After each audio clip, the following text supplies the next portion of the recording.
Welcome back to your favorite channel with your favorite good morning. સૌથી પહેલાં તો બધા કેમ છો? આઈ નો કે 2 દિવસથી બ્લોગ્સ નહોતા આવતા. એનું રીઝન એ છે કે બહુ જ નાના બ્લોગ્સ બનતા હતા એન્ડ થોડોક કામમાં પણ હતો. તો મેં કીધું કે આવા બ્લોગ આપવા કરતાં ના આપવા સારા. મેં 2 દિવસ બ્લોગ નહોતા કર્યા, બટ આજે ટ્રાય કરીશ કે થોડોક સારો અને મોટો બ્લોગ તમને આપી શકું. સ્ટાર્ટ કરીએ છીએ આજનો દિવસ. મૌની અમાસે મહાકુંભમાં માતમ તત્તા મુક્તિથી 30ના મોત. ભાઈ મહાકુંભમાં એટલી ગીર્દી છે અત્યારે. રણજી ટ્રોફીમાં વિરાટ કોહલી. અત્યારે અમે લગ્ન પછીનું સૌથી અઘરું કામ કરવા જઈ રહ્યા છે, એટલે કે લગ્નના ફોટોઝ સિલેક્ટ કરવાના. અમે હમણાં બેઠા છે. 1 વર્ષ પૂરું થવા આવ્યું. આજે જાન્યુઆરી અને માર્ચ 2024માં મારા લગ્ન થયા હતા અને અમે ફોટોઝ જાન્યુઆરીમાં સિલેક્ટ કરીએ છીએ, જાન્યુઆરી એન્ડમાં એ પણ. હવે ફોટોઝ સિલેક્ટ કરીએ છીએ. આજના બ્લોગમાં તમને મેરેજના ફોટોઝ પણ જોવા મળી જશે. જો કે હું તમને બોલાવી ના શક્યો, કેમ કે બાકી બધું ખૂટી જતું, તમને બધાને બોલાવ્યો હતો. હા, એ જ છે. આવી રહ્યા બધા ફોટોઝ. તો ધીરે ધીરે કરીને બતાવું, જે લાગશે જ બતાવવા લાયક. સૌથી અઘરું કામ એટલા માટે છે કેમ કે ફોટોઝ પડે 2 થી 3 હજાર. એમાંથી આપણે સિલેક્ટ કરવાના 300 થી 350 કાં તો 400. અને એમાં બી બધા જે સંબંધીઓ હોય એમના ફોટોઝ આવવા જોઈએ. બહુ અઘરું છે આ વસ્તુ. હવે અમે ડે 2થી સ્ટાર્ટ કરીએ છીએ. પહેલાં સિરિયસલી કહું, મારા મેરેજના ફોટોઝ જે મારા છે ને, એટલા બકવાસ છે નહીં મજા આવી મને. કેમ કે જે ટાઈપની એક્સપેક્ટેશન હતી ને કે આવા ફોટોઝ ક્લિક થવા જોઈએ, બહુ ખરાબ પડ્યા છે. એટલે મને આટલા ટાઈમથી મન નહોતું થતું. બાકી તો મેં ફોટોઝ ક્યારના સિલેક્ટ કરી દેતો. આ જો સારો છે આ તો. હા, એટલે આ સારો છે. ડાયરેક્ટ આમ બતાવ્યું એટલે આ એક સારો છે. બાકી તો ક્યારના મેં સિલેક્ટ કરી દેતો. એન્ડ સ્પેશિયલ ફોટોગ્રાફર પાછા અલગ ટાઈપના આવે છે. કેન્ડિડ આવે છે ને એક જે સિમ્પલ ફોટોઝ પાડે. તો એમાં જે સિમ્પલ ફોટોઝ છે ને, એ વાળા એને તો પોતાનું કામ કર્યું છે કે એ હા જે પાડે એ ટાઈપના એ પાડ્યા છે. બટ જે કેન્ડિડ ફોટોગ્રાફર છે ને, એને પથ્થર પાડી રાખી લગનની. એને આમ દુઃખ થાય, કેમ કે જો લગન એક જ વાર થવાના છે. હવે એવા જ ફોટોઝ હવે ફરીથી ક્યારે પાડવા મળે? ના જ મળે જિંદગીભર. તો હવે બહુ ખરાબ વસ્તુ થયું છે મારા જોડે, દુઃખદ. પણ શું કરવાનું? ક્યાં સારો છે આમાં હવે થોડો કોઈ ફરક લાગે તમને કોમેન્ટ કરજો. મને તો લાગે છે બહુ બધો ફરક. કે નેક્સ્ટ કર. જો આમાં આંખો બંધ છે, આવો છે. આ સારો છે, આ કરી દે. લગ્નના દિવસે સાંજે ખબર નહીં શું કરામત કરતા હતા ફોટોશૂટ માટે. નક્સ બત્રીજો છે. એન્ડ હા, સૌથી સારા ફોટોઝ જો મારા પાડ્યા હોય ને, તો મારા ફ્રેન્ડ્સ લોકોએ મારા જ મોબાઈલમાં પાડ્યા હતા. એ બહુ જ જોરદાર આવ્યા છે. એ મેં કહું ને તો મારા કદાચ એ લોકોએ ને 40થી 50 ફોટોઝ પાડ્યા હતા. જે જાન લઈને ગયા હતા ને અમે ત્યારે. તો એ 40 ફોટોઝ બહુ જ જોરદાર આવ્યા છે. એમાંથી મેં 10 સિલેક્ટ કરીને મોબાઈલના મોકલીશ, એવું થયું છે. જેને પણ મારા ફોટોઝ પાડેલા, લવ યુ. તો તમે વ્લોગમાં કે કરતા હતા ને કે મમ્મી પપ્પા, આ પપ્પા છે, આ મમ્મી છે.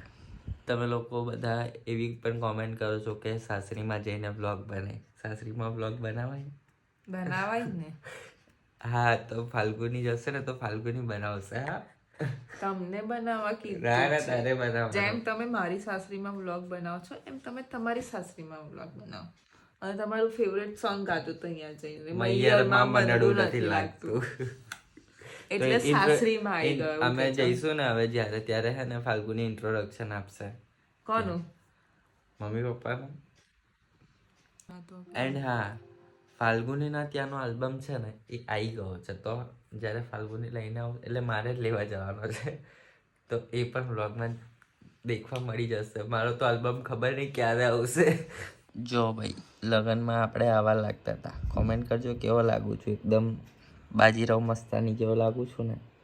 આ ફોટો જો, મેં ખાલી ફોટોગ્રાફર બાજુ જોઉં છું, બાકી તો બેવ જણ ખબર નહીં કઈ જોવે છે. આ બધું ગાડીમાં ખબર પેલું કળશ ને પછી પેલું નજર ના લાગે એના માટે કરે ને, તો એવી ફિલિંગ આવે કે આપણે કોઈ યુદ્ધ લડવા જતા હોય ને એવું. પણ લગન પછી ખબર પડે કે યુદ્ધ જ લડતા હોય. જો આ હતો, આ જે ઘોડી હતી ને એ બધાને બહુ જ ગમી હતી. શિવાની હતી ને શિવાની. તો શિવાનીને તારે હું લેવા દેવા? એટલે છોકરાઓને છોકરી ગમે જ ને એવું. શિવાની હતી ને. ઘોડો બહુ મસ્ત નતો. ઘોડી હતી. ઘોડી એ ડાન્સ વાળી હતી ને, એ વિડીયો પણ છે, તો તમને લાસ્ટમાં બતાવું. એ વિડીયો પણ બહુ થોડો સારો આવે છે એમ તો. અપલોડ કર્યો છે તમે? પણ આ લોકોએ તો નહીં જોયો હોય ને. જેને નહીં જોયો એને તો જોવા મળી જશે. ઇન્સ્ટાગ્રામ પેજ પર જાઓ. ના ના, આમાં જ બતાવીશ મેં લાસ્ટમાં. ચાલો જા.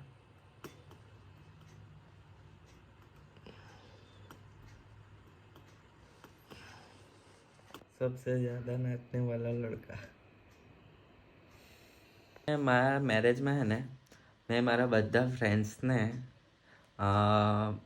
મારું મેરેજ હતું 4 તારીખે, એન્ડ મેં બધા મારા ફ્રેન્ડ્સે, મને હજી પણ યાદ છે કે 28 કે 29 તારીખે ફોન કર્યા હતા. ખાલી બહુ બધા લોકો હતા કે જેને ખાલી ફોન કર્યા હતા કે ભાઈ મેરેજ છે તો મેરેજમાં આવવાનું છે. મેં કંકોત્રી પણ નથી આપી.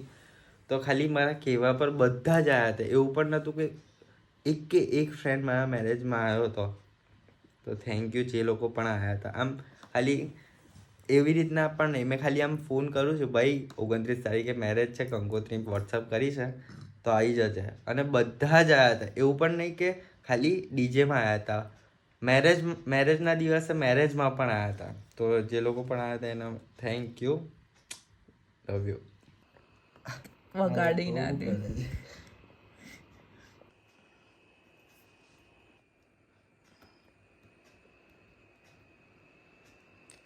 And this is entry of heroine. કેટલી રાહ જોતી હતી અમારી જોને હાર લઈ. આ કોણ છે તો? આ તો હીરો છે એક નંબર. ગુડ હારું.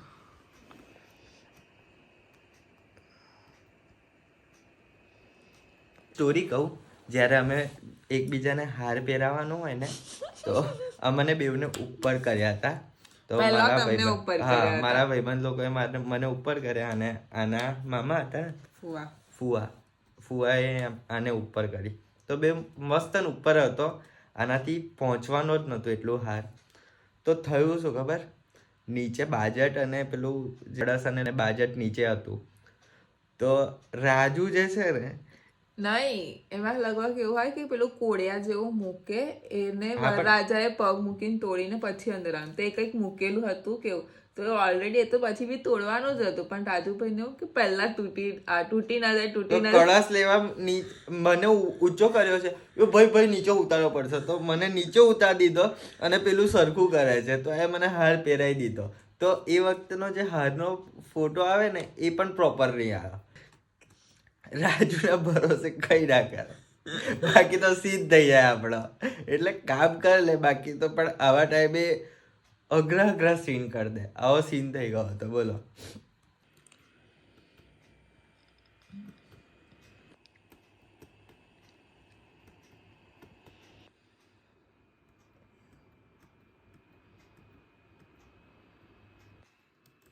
બોલજો હવે તમારે જે ફોટો લેવો હોય તે. જો આ ફોટોગ્રાફરે હિરોઈનના ફોટા કેટલા સારા પાડ્યા છે. મારા જ નહીં સારા પાડ્યા, મસ્ત આવે છે. મને ખબર એ નહીં પડતી કે ફાલ્ગુને ડાન્સ આવડતો નહીં, એક્સપ્રેશન આપતા આવડતા નહીં, તો આટલા ફોટો સારા કબના જો આમ કર પાછળ. આ જો ખબર નહીં હું થઈ ગયું તો લગનના દિવસે તો આટલા સારા ફોટોસ પડ્યા છે એના. મેં સારી દેખાવ છું. તો મેં નહીં સારો દેખાતો. સારા દેખાવ છો, પણ આવું બધાને સામે કહું તો તમને નજર લાગી જાય એટલે એમ તો આ સારી લાગ્યા છે મારા કરતા. પણ ખબર નહીં એક્સપ્રેશન એના કઈથી આવતા હતા એ ટાઈમે ફોટોઝમાં. જો હાર પહેરાવાનું હતું તો કેટલું અકળાઈને આવતી હતી. જોતી હતી કન્ફ્યુઝ થઈ ગઈ હતી કે હું જ છું એવું. આ હવે સીન જ્યારે મેં ઉપર થયો હતો અને એ નીચેથી હાર પહેરાવતી હતી. જવા દે આગળ 1 મિનિટ. આ જો કેટલો મસ્ત અને ઉપર હતો. જવા દે જો આ તમે ઉપર ચડી ગયા હોય ને એમ હતું આખું. એનાથી પહેરાવત જ ના. પણ આ એક મારા ભાઈબંધના ભૂલના લીધે એ હમણાં ભાઈબંધ બતાવું તમને. આ પછી આ નીચે આવીને હાર પહેરાવ્યો હતો. એટલું ફટાફટ જોયું ને કે કશું બી રેકોર્ડેડ જ નથી. હા ફટાફટ પહેરાવી દીધો પછી તો. કોઈને કઈ ખબર જ ના પડી કારે પહેરાવી દીધો શું. અને ફોટોગ્રાફરે પછી ફરીથી કાઢ્યો હાર અને આ પહેરાવતા એક ફોટો લીધો. હા મસ્ત છે. હા ત્યારે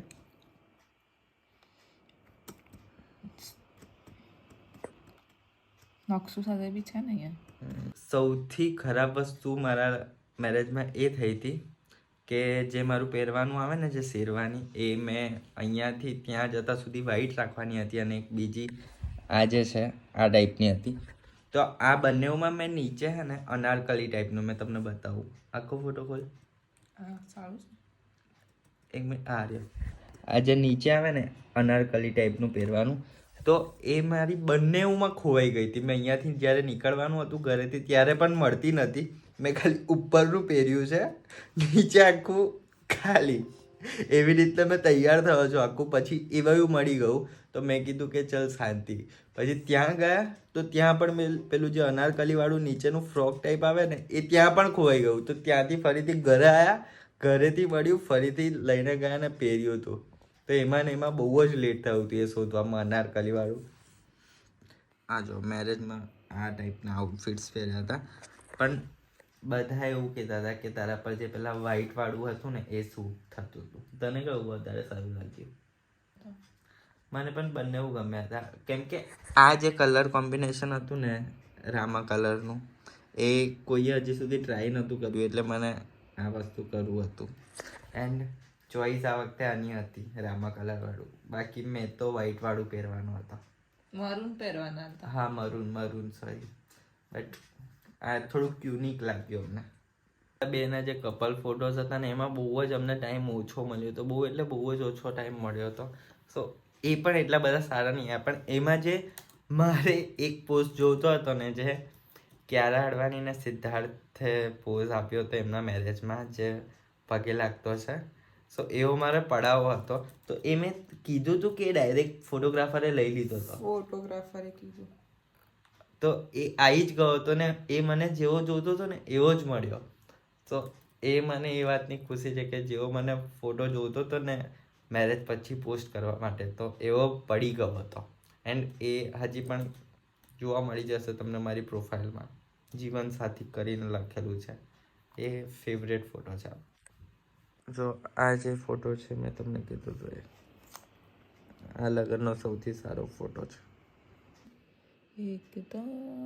આ જો અનવર અમારા એ હવે થોડા ટાઈમમાં વર બનવાના છે. સો ફોટોઝ તો હજી બહુ બધા છે પણ આજે ને આજે બધા સિલેક્ટ નહીં થાય. સો આજે જેટલા બન્યા એટલા સિલેક્ટ કરી દીધા છે અને તમને પણ બતાવવાનો ટ્રાય કર્યો છે. તો હવે નેક્સ્ટ ફરીથી જ્યારે બેસીશું સિલેક્ટ કરવા ત્યારે બતાવીશું. બાકી તો આ વ્લોગ આટલો જ હતો લગ્નનો ફોટોઝ જોવાનો. તો તમને પણ જો આ વ્લોગમાં મજા આવી હોય તો લાઈક, કોમેન્ટ, શેર, સબસ્ક્રાઈબ જરૂર કરજો. બાકી તો તમને આ ટાઈપના વિડીયોઝ જોતા હોય તો કોમેન્ટ કરજો કે આવી પણ આગળના ફોટોઝ જ્યારે સિલેક્ટ કરીશ ત્યારે તો બનાવીશ જ. પણ જો તમને ના ગમ્યો હોય તો ના પાડી દેજો તો આગળ નહીં બતાવું ફોટો. બાકી ગમ્યો હોય તો હા કહેજો તો દેખાડીશું. બાકી તો જ્યારે વિડીયો આવશે જ્યારે લગ્નનો ત્યારે તો વિડીયો તો મજા આવશે તમને જોવાની. ફોટોઝમાં તો તમને શું બતાવું. બાકી વિડીયો આવશે ત્યારે વિડીયો પણ બતાવીશું. બાકી તો મળીએ કાલના બ્લોગમાં. ત્યાં સુધી Tata, bye bye, C you, good night, જય માતાજી. એન્ડ હવે હા રોજ જે બ્લોગ આવશે. આ તો હમણાં થોડો 2 દિવસ થોડો કામમાં હતો.